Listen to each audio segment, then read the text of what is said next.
L-istudenti tal-iskola primarja ta' Ħalkirkop ġabru mal-550 kilo ta' plastik.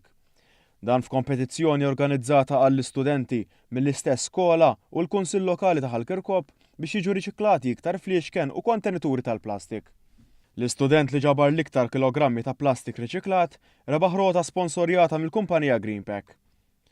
Is-sindku ta' Ħalkirkop Terence Aġus qal li din il-kompetizzjoni kienet ta' suċċess kbir u qed jiġi kkunsidrat li terġa' ssir. Kif qed taraw hekk hawn total ta' 550 kilo, ġifieri tunnellata u ftit, nofs tunnellata u ftit, u qed nasu dik kull ma kellhom huwa 15 sabiex jilħqu jiġbru dan l-ammont ta' fliexken. Il-kompetizzjoni saret bħala parteċipazzjoni fil-Ġimgħa Ewropea għat-tnaqqis tal-iskart. F'ċerimonja li saret fis-sala tal-iskola, l-istudenti taw qatt ta' dekorazzjonijiet magħmula minn materjal riċiklat, dekorazzjonijiet tal-miliet li se jkunu armati f'esibizzjoni fl-istess skola tul iż-żmien tal-festi.